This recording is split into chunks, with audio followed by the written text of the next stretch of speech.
This is Flipping Tables Podcast, episode 18. We're getting really close to the 20s. Yep. I'm Mike Edwards. And I'm your other host, David Lyons. And I think we had some follow-up about the horrible Twitter spam. The Twitter spam never dies. So just to give you, if you didn't believe us up until this point, to let you know how bad the Twitter spam is, Mashable had to write like a 2,000-word article on how to disable it. So it turns out there's a couple new checkboxes in the Twitter settings, on the mobile app specifically. And I don't know what it is like on Android, but it's probably the same. Buried deep inside the depths of the minds of Moria of your Twitter settings is whatever the giant flaming creature was in Lord of the Rings. Oh, is Chernobog? Balrog. Yeah. Chernobog is the monster in Fantasia. So if Balrog was just a couple annoying settings you had to switch, then that's what that is in Twitter. So there's a new checkbox for news, which is like, there's a World Cup happening, and it's all so unacceptable. There's also an other category, which is like, Bob and Jane, who you do follow, were talking about topic X, which you don't care about. The one that's been getting me right now is person A and person B started following person C. And it's like, I'm not a psychologist, but it would be lovely if people were not that reductive. Like your friend has a friend. They also need to be your friend. Yeah. No, I'm a beautiful, unique snowflake. You can't just decide what I like, Twitter. Yeah. So that's I have saved this to my pocket already because I have to fix this later. Yeah, I already did. So I until they invent the next new notification, I'm safe for a while. For now. Until the Formics come back. So. Oh, Ender's Game, the movie. Are you dying right now? It was so bad. So.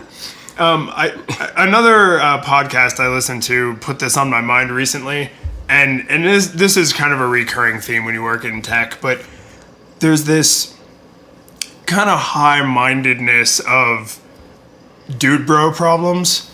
So the example that brought this to my attention most recently was the Vessel, which I'll link to in the show notes. It's Vessyl. It's a smart cup. By Google, right? No, it's not. Oh, it's not by Google. It's a startup. Oh, okay. For some reason, I was under the impression it was some Google engineer. Maybe it's like an ex-Google engineer. Okay. But the important thing is that it's a smart cup. So it's a cup that knows what's inside the cup. Oh, it's the dude from Jawbone that makes those Bluetooth speakers. And the Jawbone up. Yeah, so it's a cup that knows what's in the cup. And they say it can actually tell the difference between Coke and Pepsi. It's like, why are you drinking from a container that you don't know what the contents is? And then, of course, other people fire back and they say, well, if you're a diabetic, it would be great to know for sure that what you had didn't have any sugar in it. And so something you should already know. Something you would probably already keep track of, yes. Yeah. Someone else said, for quantified self, it knows the volume of what you're drinking and what you're drinking, so it can help you count calories. And then the argument is, like, is this what we should be spending our time on? Right? And I try to take... So this is the real table you want to flip. Yes. Not that the cup is stupid. No, not that this is... Because it is stupid. But the people are dismissing the stupid cup for the wrong reason. Yes. Because... The argument that I've heard against this from several channels, and not just this product, but products like this that aren't really solving a need, is it basically can be boiled down to, well, there's children starving in Africa. It's like, you're right, that's true. But if the person saying, this cup is BS because there's children starving in Africa is also like a professional blogger, it's like, well... You're not exactly doing anything to make the world a better place. Or if they're like a, like movie critic or game critic, or tech reviewer, or if they write software for some like BS game on Facebook or something, it's like, okay, so there's a line that to you, anything dumber than that line is a waste of time. And anything cooler than that line is acceptable. and coincidentally, you happen to be on the good side of the line. But it's not just a line. It's like a sort of like the RPG, like your characteristics. Like, do you have a lot of charisma or wisdom? It's like a circle. Yeah, So, but this... It's like, you aren't doing stuff that's in my corner of the character pie. Exactly. You have not min-maxed the same way I min-maxed, so we can't be friends. And this is I would not, even though I work in education, I would not for a second act like I am doing the most good in the world I can possibly be doing in my life, as evidenced by the fact that I have a podcast. Right? Like, It's pretty clear evidence you're not doing Yeah. the utmost for the highest. you're not, I would say most people in the Western world aren't. Because even if I you don't know, just... when I started this podcast, I was like, let's change the world, man. Let's just make it a better place through our voices. But I mean, wouldn't you agree? Well, first, would you agree that the majority of people in the world are not actively working to make the world a better place? They may not be making it worse by just being a good person, but they're not actively working to improve the entire global community. Is that fair? Yeah, also, the whole idea of what is making the world a better place is a pretty debatable concept. Yeah, and this is where these... Because you get lots of awful people that are trying to preserve the goodness of the world. That's very true. That's actually an entire other dimension to it. It's just well, what is good? And I think that's kind of where this starts to fall apart, is because... oh, well, these people are wasting all their time making a smart cup when they could be... And it's well, wait. When they could be what? What is the most important thing any single human can possibly do with their time? Is it cure cancer? Is it cure AIDS? Is it end world hunger? Smart 64-ounce jug. Smart 64-ounce jug that you could take to 7-Eleven?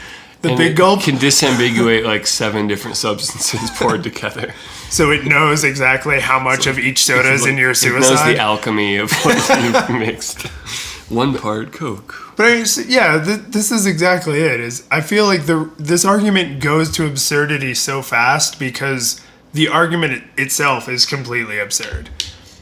I mean, how would you, blogger who has a problem with the vessel, how would you... justify all the other plastic crap in your house right now? All of it! The plastic crap you're typing into to complain about this other plastic crap. I mean, and it kind of... I don't remember where I first heard this idea, but it's you can't ever judge scientific research because all research is research for research's sake. Yeah, and sometimes you don't have applications for 50 years. Sure. Discover some weird stuff about atoms, and then 100 years later we have heart medicine based on it. And you're just no one predicted that long ago. Well, the gravity pen that we got from NASA, it's does anybody on a planet's surface need a gravity pen? No, but it's a cool byproduct of the space program. I found out Velcro, not actually a NASA product. It was a hiker. But NASA benefited from it. Was his name James Velcro? It was James Velcro. James Velcro was out in the wild Velcro fields, and he discovered wild Velcro. Now, it was he noticed little spurs. Guy's name wasn't Velcro at all. No, it's not. But he noticed little spurs were sticking to his clothes. It's a mix of velours for velvet, French word, and crochet for hook. Velvet hook. That makes total sense, actually. Okay, I have Velcro. I have no objections. Velvet crochet. Yeah, I have no objections to how they arrived at that. But I mean, it's then he did that probably just as a business, and then it ended up being super beneficial in sports applications and NASA and just generally adhering things together. Cool 80s kids shoes that just have 2 little strips you pull across. Exactly. But the reason I say science for science sake is because we see all the time complaints about public funds, usually in a very roundabout way through government grants and subsidies and stuff, being spent on crazy research projects. Mm-hmm. And it's I don't really care what the ratio of peanuts to New Yorkers is, but now I know, right? Someone went out and did the research, and it's the thing about humans is our desire for knowledge and for understanding. So to pull apart anybody's desire to do that isn't really productive. Yeah. Right? So let me ask this. Are there things that should not be studied or should not be like that? Like, is this relativism go absolute, or is it kind of like, no, some things are really, really stupid and should not have been made? I will go so far as to say, I am sure there are things I would be a total hypocrite about and turn my nose up and be like, that's stupid. You should not have researched that. What a waste of money. Like the ratio of peanuts to New Yorkers. Like, someone out there is about to get a grant at some university and study that, and I think that's dumb. But the rational part of me is like, but now we know. We didn't know before. We should have brought Thomas on to talk about his monkeys with hats analogy. You want to tell the monkeys with hats story? Sure. So the basic idea is, let's say there's a couple different populations of monkeys, and for some reason, this one population, there's this weird monkey in the community that starts fashioning what we would call a hat out of whatever is available in the jungle. Right. And it currently would not serve any survival purpose. It's just for sheer weirdness, the monkey decided, I'm making hats, and I'm giving hats out, and we're all wearing hats, and this other monkey community is like, that's useless. Why are you making that? There's no purpose for that. It doesn't make any sense. We're happy in the jungle. Why do you need hats? And then through sheer whatever happening in the universe, things get colder, whatever, the environment changes, and suddenly having a hat is an advantage. But the important thing is that the hat wasn't a response to the change in the environment. Right. It was just advantageous when the environment changed. Yes. And so that's sort of like the buckshot blast of crazy research that most of it you're kind of like, that's kind of stupid. You never know what's going to be useful in the future. And I mean, that if that is not the most accurate representation of academia in the modern world. The buckshot. The buckshot of research. Well, and monkeys fashioning hats. Yeah. Because I have... So is this sort of like those monkeys on typewriters are going to write something amazing eventually? Yeah, I mean, given enough time and assuming the monkeys don't starve to death. Maybe it's a little better than just monkeys slam Colbert. Just knuckles down. Well, because I mean, if I may get falutin and philosophical. Highfalutin. Not just moderate falutin. Is there a moderate amount of falutin? Does anyone just falute? I don't know. I'm searching for a Colbert knuckle calculator. Like a gif of him typing. Yeah. But if I may be highfalutin while you do that, whenever someone says like, well, why are you spending your time on that? I feel like the only answer that has any meaning is because I was lucky enough to be born into modern society. Like, when someone wastes their entire life on television or video games or reading fan fiction or crappy romance novels or some other kind of nonsense, it's like, well, yeah, this isn't the best way you can be spending your life. There's no question of that. But you have the privilege of being able to spend your life this way if you want. And I guess the thing that follows from this is probably the idiocracy argument. Yeah. What happens when everybody makes that decision? Is there somewhere in between, though? Like, in between, humans spend all of their lives just trying to get enough food to stay alive. And we are so well provided for that we're miserable, fat, depressed, existentially aimless, worthless creatures. Based on historical evidence, I would say the likelihood that all people will ever be the fat, lazy, we do nothing is vanishingly small. Because if you look, let's just take America as an example, because we happen to live there, so we're more familiar with it than other modern Western countries. Yay.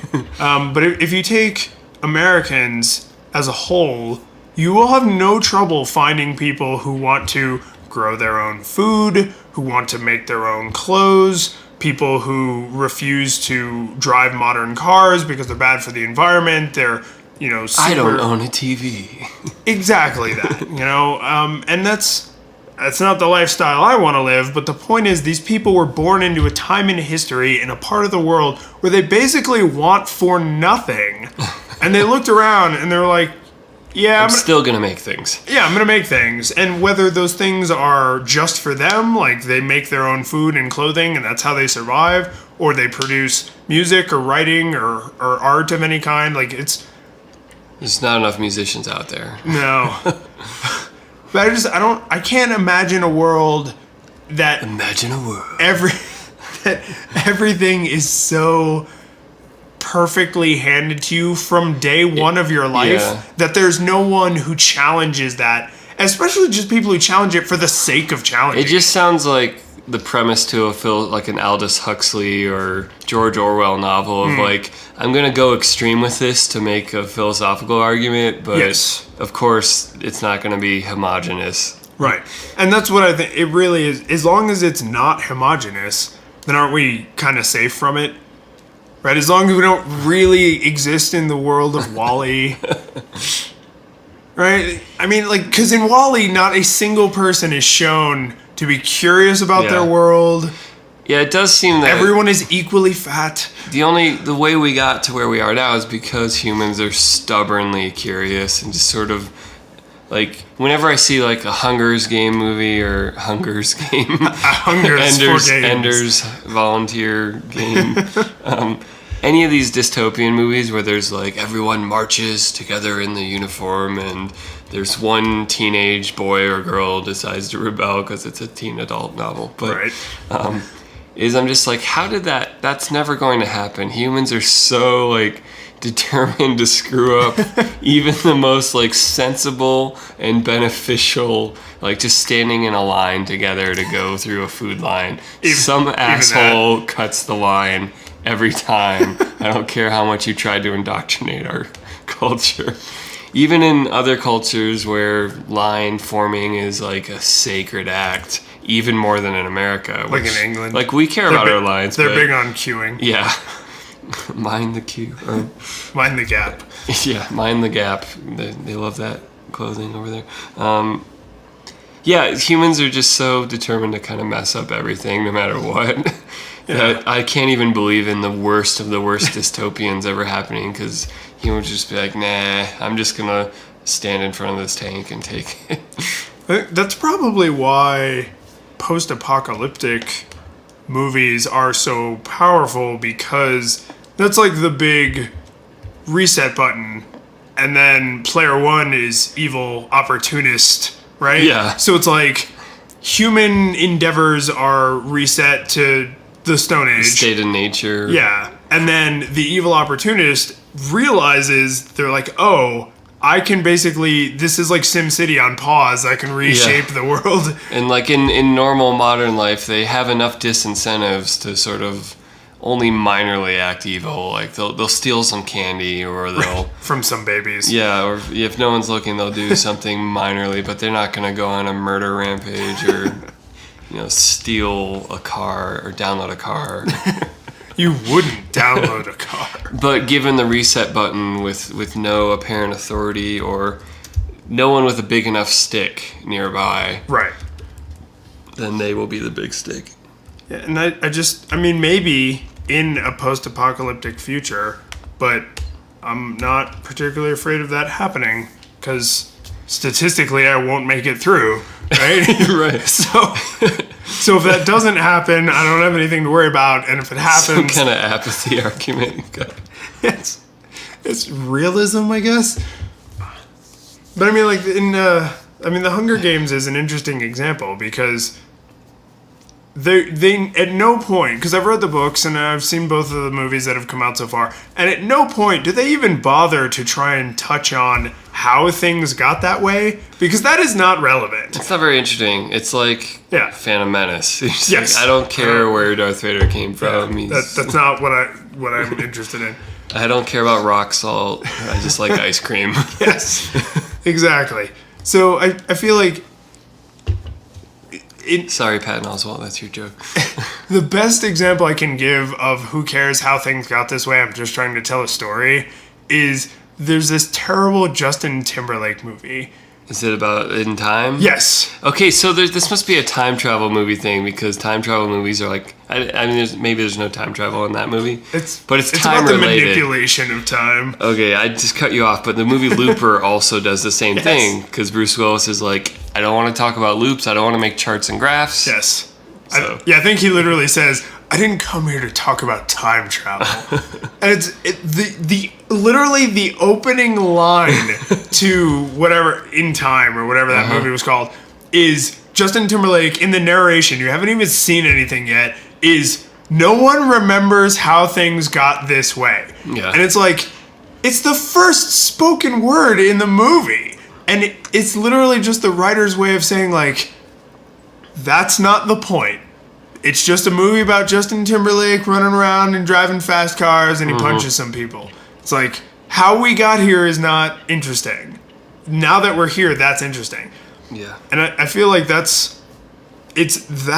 fact that writers still have to, like, excuse away how things happened is why we'll never get there. Like, unless it's, the horrible World War III...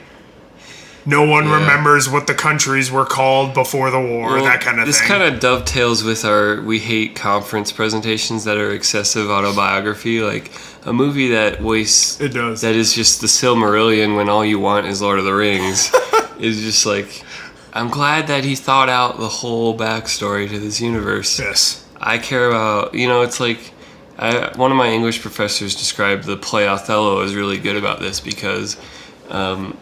the way each scene is written, it drops you in at the last possible second before something interesting happens. And it doesn't sit around and dawdle with anything. It's just like, something's happening. Like, here we are. Yeah. And it's like, and you know everything you need to know to follow it. Yeah. And that's the way a movie needs to be, is like, yeah, maybe you need to do a little bit of scene setting, but the less you do, the better. Yeah. Get to it. I'm looking at this picture of the vessel. Smart cup, and I'm trying to think of something I use day to day that wouldn't broadly fit in the but you don't really need it category. Because I can't think of anything. Don't really need it category? Yes. Most things I own, I don't really need. This is exactly my point. Is what do you have? That's also the word need. Is there any elasticity there? Right. That's exactly why I feel like this argument totally falls apart. I should just have food rations and then live in an environment that won't kill me with heat or cold. And then are those my needs? Yeah, even that's subjective. And then there's Maslow's hierarchy with Wi-Fi on the bottom. That's right. But I feel like from a nature standpoint, once you've reproduced, don't your needs drop to zero? Or near zero? Because so this is actually to go more into philosophy. Have you read Gulliver's Travels? When I was or watched one of the 8 times it's been made for TV as a miniseries. Let me put it this way: recap it for the audience as if I was totally unfamiliar with it because it's been a while. Well, I'm pretty unfamiliar with most of it, but I'm remembering he goes to an island of Houyhnhnms, which are like intelligent horses. Okay. And he's trying to impress them with all his technology, whatever was technology for Jonathan Swift. But all the interesting contraptions and scientific discoveries humans have made, and they've made all these interesting things and machines, and the horses are unimpressed. They're just like, all you've done is multiplied the number of things you need in your life. And so it's sort of the argument for people that want to live minimally simple lives, but it's sort of powerful in that sometimes all this crap we make just makes us need more crap. Yes. Well, this is this is a bottomless pit of circling logic, because it's like there was a story of a developer. I wish I could remember what project he was working on, but this guy, like, he wanted to make this app, and he wanted to, like, get out of his mundane job. And I'm not exaggerating. He quit his job and sold all of his things except his laptop, and he moved to the woods. And he lived in the woods with like absolute minimal Is this Johnny supplies. Depp in that Stephen King movie, Secret Window or something? It might have. I mean, this actually happened. Is somewhere in Eastern Europe, I think. And he went and he sold all of his things so that he had no distractions to keep him from becoming a developer. And even the most hardcore San Francisco developer advocate, hipster locavore people I know online. Use hipster Ipsum the sentence. Those were all real words, sadly. But even all those people were like, really, dude? Really? Like, if you can't do your job under the pressures of modern society, how are you going to do this job that only affects people who are a part of modern society? Like, if you want to design buildings that are going to be built in downtown Tokyo, one of the most densely populated cities on the world, but you're super xenophobic, like, you're gonna have a hard time getting a feel for what Tokyo's like. You're gonna have a bad time. You are gonna have a bad time. So I actually don't know how that guy's story resolved, but I feel like it's such an amazing example of even the people who would normally be in the corner of like, yeah, he got rid of all of his junk and he just had his laptop and he was doing it for himself because he really believed in it. We're like, what an idiot. Yeah. It's like, man, you even turned off the people who you were sure would be in your corner. Yeah. And then that sparks this whole other debate about like the lone genius theory, because I don't remember if that guy did it on his own or if someone else attributed this for him, but a lot of people were like, oh, he's trying to emulate Steve Jobs. Like, he just needs to remove all distractions so that he can just get knowledge from the universe. They're kind of misunderstanding Steve Jobs. They're kind of misunderstanding everything. Because even though Jobs was really good at stealing credit for things, he fully admitted he went and immersed himself in a bunch of smart people who did a lot of the work. And you might know what I'm talking about or how to find the side-by-side pictures, but at one point, didn't Johnny Ive admit where he got a bunch of his inspiration? And I don't mean in like a I stole these ideas way, but like, well, they all come from like 1960s Braun, like. Well, and there was like the Japanese stereo that the iMac was based on. I think it's all. Is it all Braun? Dieter, whatever his name is, Dieter Rams. Yeah, but you know what I'm talking about, like. So I got a link because they like the iMac looks like the speaker set. Yeah, iPod looks like a pocket radio. Like and so it's like it's not like ambiguous. It's like yep. Yeah. So I mean, you have Steve Jobs, who is a smart guy who surrounded himself with smart people who admittedly also took inspiration from other smart people. So somehow this person who went to the grave with this aura of lone geniusness is on record admitting that he surrounded himself with smart people, and lo and behold, we have tons of evidence to support that that's how creativity works. Not in huge groups, you don't want focus groups. Yeah. But you want like smart people together working. Yeah, this picture, it's like, granted, the one for the iMac's like a TV, but the other ones, the corners and the shape, they actually. But the Power Mac G5 with the way that opens on the side is exactly. Well, and then the iPod. Oh my god, that TV actually looks a lot more like an eMac. Oh yeah, like the early iMacs with the CRT. Yeah, that had the clear back, and then they started doing the colors. Yeah, and this. So I mean, you guys definitely check out this picture in the show notes. But I mean, the iPod, like. It's not even close. It's not like, oh, maybe he drew some inspiration from it. Like, they're the same thing. Yeah. But the point here is, like, at least, the iPod looks exactly like the Braun pocket radio. But it's not just, like, pointlessly looking the same. It's like the wheel actually made sense in the iPod's interface. Yes. Yeah, and I mean, it's stealing intelligently. Stealing, yeah. Good. Yeah. But I mean, this is it's revolutionary is what it is. But I mean, is this magical? Is this not an excellent example of the opposite of what I was talking about? Like, instead of cutting all of the needless crap out of your life and just becoming a farmer in West Africa to help impoverished children, which would be a perfectly excellent way to spend your life. Mm-hmm. But here you have a talented designer who designed things, who probably got inspiration from somewhere, presumably. And then you have another talented designer who saw his designs and then improved on them. Like, isn't that the benefit of modern society? That these people can do that and that we can sit here and talk about it? Like, I'm so glad I don't have to hunt to eat. Yeah. Like, just today. Well, you didn't invent hunting. You got to find your own way to hunt. It's like, no, this guy found it. Like, he just has this net he throws in the water to get like 1 million fish. It's awesome. Really easy. I'm just going to do that. I don't know. And like I said, there are things that I would absolutely point to, be like, that was a waste of time. That's a waste of money. You're stupid. And I would be a giant hypocrite for that. But the logical Zen part of me that knows better would just say that no. And as long as you're not creating things that hurt people, I would say we're doing plenty of that. We are doing plenty of that. And so I guess that's the other side of it, is that's where I would draw the line. If you are creating things that are destructive in some way, either, physically, emotionally, to property, that is probably not beneficial. But even then, I have to say probably.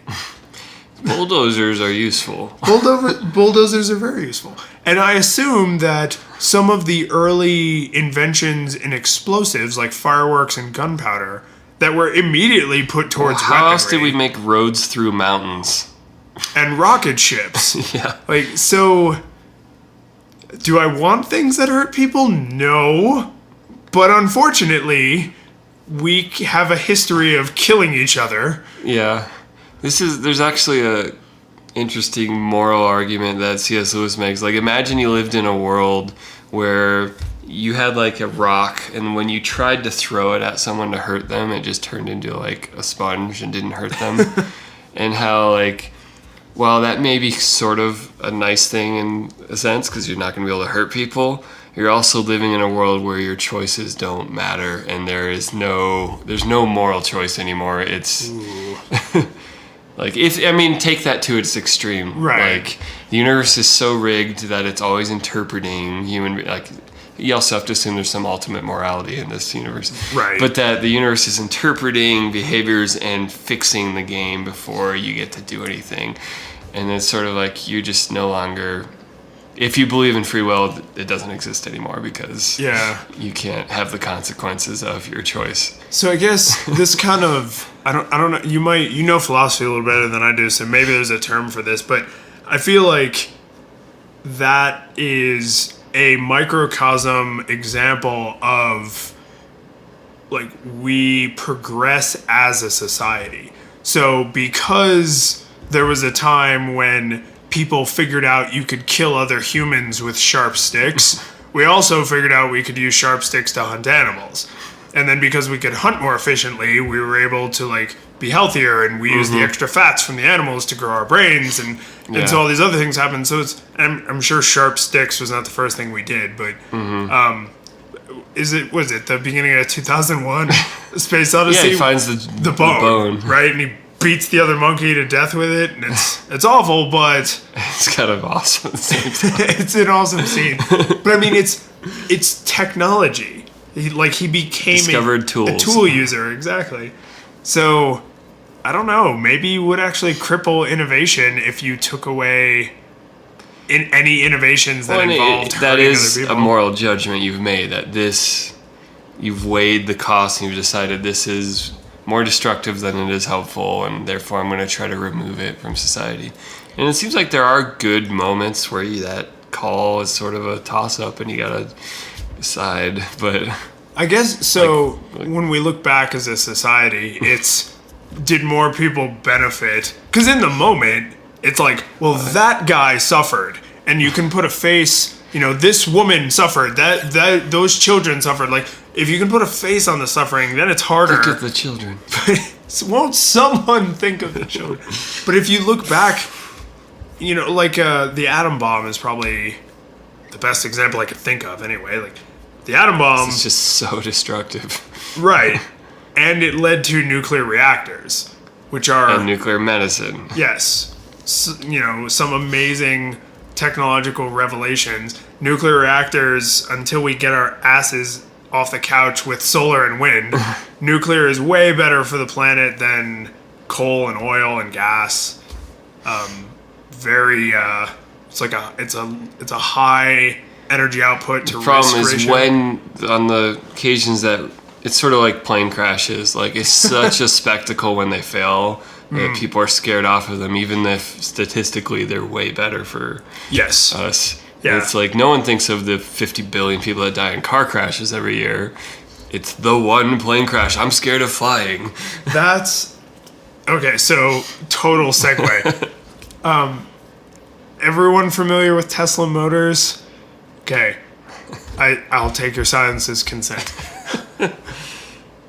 Did you hear about the vehicle fires with Tesla? No. Okay, so a couple of months ago now, and I'll find the story and link to it. A couple of months ago, basically, a car fire got reported on a Tesla vehicle, and then another one happened not that far apart, and the news went berserk. They're like, these electric cars are super dangerous, and all these cars are catching fire, and we're all on fire all the time, and it's terrible. So Elon Musk is basically my favorite CEO ever right now, because I do like those novelty Twitter account.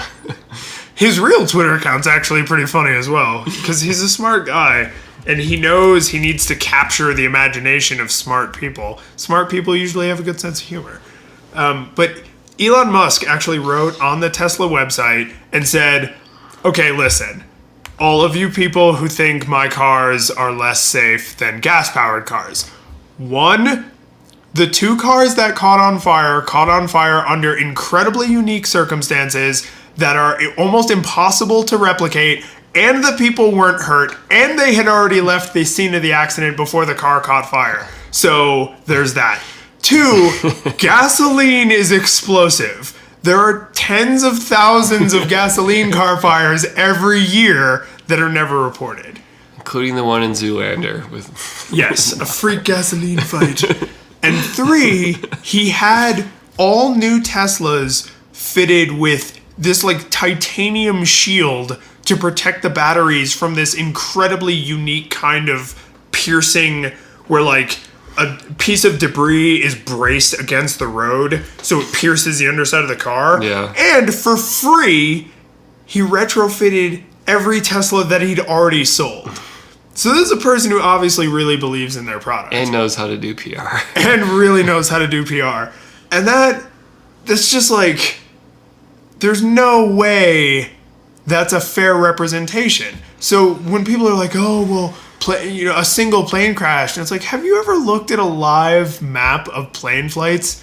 Do you have any idea the ratio of like failures to successes? It's statistically insignificant. Yeah. And I mean, with electric cars, it's the same way. So it's like, yeah, if one of the guys, because there were two major fires that got reported, one of the guys was doing like 100 miles an hour when he crashed. He walked away from the accident unscathed, which is a testament to how safe the cars are. And Or the just car, blind luck. yeah, well, or that. And the car didn't catch fire until long after he was away. Because the way the batteries are, they don't just like erupt in fire. Is this also like the people are like, I heard the Google car got in an accident, therefore unsafe. And it's like, yeah, the only accidents they've been in were caused by humans. Yes, this is exactly like that. So People just simplify the story to Google cars crash. yeah, and I'm not a totally unforgiving futurist. I mean, I don't think you are either, right? Like, it's not new isn't always better. Certainly not. Certainly not. But a lot of times it's better. Particularly when the things that are new are trying to solve real problems. Like, people are crappy drivers. We saw some just today. Right? Yeah. I mean, there's definitely like, you can tell when there's movements in an industry where like, you know, the smartphone explosion of 2007 to the present is like, phones have pretty much gotten better every single year. And maybe the pace isn't as crazy now, but they're still getting better every year. Yes. And then there's other industries that when they lose that sort of that steam, they can get worse. Like, I don't think printers have gotten better noticeably. I guess they're having Wi-Fi now, but like, I don't think maybe from the 80s, but like late 90s, early 2000s printers are pretty much the same crap you buy today. And so, yeah, nothing automatically gets better, but there's definitely moments when there's a new market. The tablets released today are way better than what came out 6 years ago or 4 years ago. Yes. I guess the iPad was 2010, so. Was it that long ago? It's only 2010. Only 6 models ago. But this is a difficult topic because, as I came clean about right up front, the smart cup is stupid. It's stupid. It's really stupid. Like, it's so stupid. I'm sure that there are a couple of niche. Nietzsche? There are a couple of Nietzsche cases where it would be totally beneficial. And I usually just say niche. Niche.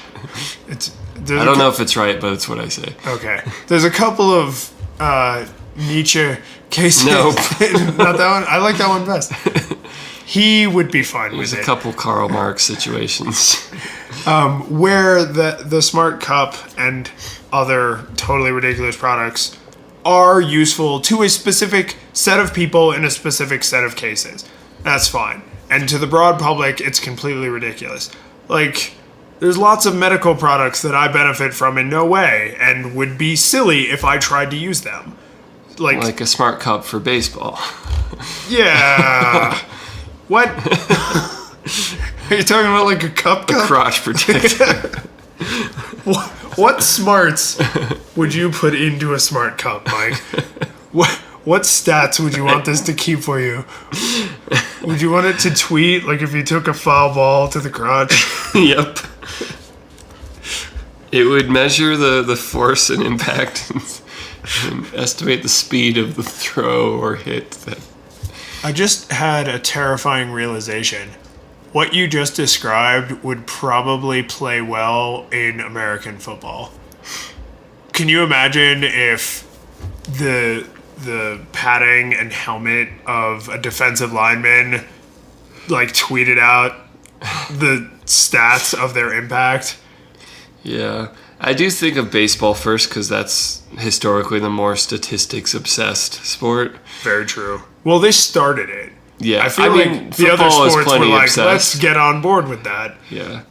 Have you seen Moneyball? Yeah. Is it good? Yeah. I still need to check it out. Brad Pitt. It's probably a good movie if Brad Pitt's in it. That's fair. But it's also, I've heard it's fairly close to reality. Like, because it's big air quotes based on a true story. I don't know. Were you meaning that as a negative? Like, oh, it's based on reality. No, I mean, usually movies that are based on a true story share nothing in common with reality. That's what I love about the movie and the TV series Fargo is they start off with, this is a true story, just flat out. That's true. And then it says... Well, I know the movie It says the names of the survivors have been changed, but what happened has been... Everything else is left exactly the same for respect for the dead. Is that actually true? No, it's complete just bullshit. Total BS? Yeah. Okay. I mean, it's just like a hook? It's total bullshit on purpose. They're just having fun. But, I mean, there's a couple of freak murder weird cases that they sort of mixed together that happened. But they invented the story, they invented the characters. It's not a true story. Good. Because, I haven't seen the TV show, but the movie's pretty dark. Yeah. Especially just how nonchalant... Spoilers. Sorry, the movie's like 15 years old. But... Soylent Green is people? Like, the guy's putting the other guy into the wood chipper, and the sheriff or police officer, whoever, she comes around, and there's just... It's red It's covered. winter, yeah. So the snow is just... Like, Kool-Aid Man had been there. Oh, yeah! In a wood chipper. It's like, At least the one thing about that is at least he had the decency to put him in head first. Because he's kill him first and then... Exactly, yeah. Because his hand is on the boot. He's like pushing him in. Because I think... Isn't there like a mafia torture that's like wood chipper feet first? Probably. Probably. I'm really asking me like... Why don't you know this? I'm... I don't know how we got there, but Fargo. So you've been watching the show, right? Yep. And it's excellent. Is it... What did... You had a name or a word, a title for the contained story within a season? Oh, anthology model. Anthology. Yeah, so if they do another season, it'll be new characters. Could be any time. Like, so the True Detective seems like a lot of new crime-oriented, serious dramas are taking this approach. Well, it feels like a smart approach. Well, I mean, I think economically outside the art itself, it lets you attract better actors because they only have to commit to 10 episodes instead of like, you may be on the hook forever. Yeah. Well, I mean, look at Lost. Like, that made several people's careers, but... Imagine if you could have used... Yeah. So... God, Lost. You watch Lost? Only some of the first season, then I said I'm going to wait. See where this goes. See, you are a much smarter man than I am. Because I waited till it was completely over to even start it. And then I was giving it a try, and I realized it never goes anywhere. And midway through season 3, I kept turning to my wife, who'd watched it when it was new, like must-see TV style, like every week with her friends who also watched it. And I kept turning to her, and I was like, oh, that was really interesting. Do they ever resolve that? And she would just kind of look at me sad and shake her head. Yeah, I'm like even no. In the first season, I'm like, there's a smoke monster, there's a hatch, there's some weird numbers. I'm sure none of that gets satisfyingly. Was it? It wasn't Abrams. Did Abrams do that show? Yeah, and the main writer was Damien Lindelof, who wrote Prometheus. Another disappointing story that never really... never really explains it. I can't remember if it was the director or the main writer, but one of them during like season 2 said, "We haven't done anything yet that can't be explained by science. Like we're gonna bring it all together. It's all coming together." And then, that was some real snake oil right there. Well, I don't know if that was a lie or denial. Yeah. Because was that? I hope we can tie all these loose ends together. It's like, yeah, you can tie any insanity together with character wakes up, it was all a dream, but you will anger so many people with that cop-out. Who was it? The soap opera that's famous for that? Was it All My Children or something? Soap operas do that crap all the time. Well, there's one particular one that's I wonder how much amnesia is in soap operas. Every other episode, probably. But there's one particular soap opera that is famous for the final episode. It turns out the whole thing was like all BS. What was it? The Roseanne show? Roseanne in the 90s. It was called just Roseanne. That one too? Yes. At least that's a comedy where it doesn't really have any bearing. Oh no. No, because it's been years now, so I'm going to get some of the details wrong. But in like the second to last season, they win the lottery. And it turns out like all of their problems, because, you know, they're like this poor family and they had all these troubles and their extended family had all these troubles. And like, there's the big family hug and like, guys, we're going to have Christmas this year after all. Like that kind of, this literally saved us from eating each other for sustenance kind of moment. And then, like, Roseanne, like, wakes up in the hospital and, like, she'd been in a car accident and, like, none of it really happened. And everything's still terrible. Credits. I kind of respect that. It's like, because I promise I just butchered some of those details. It was all a dream was to get rid of the super ridiculous happy ending, not to erase all the actual human drama that comedy covered, because that show could get real serious sometimes. It could. It had its Will Smith dad moments. That dad scene in Fresh Prince. Oh. Why don't he want me? Oh, man. I will find that That sort scene of like was so sad. it's like the Futurama dog episode. Oh, God, don't do that. Now, so while you're looking for that, I'm going to regale everyone with another horrible 90s thing.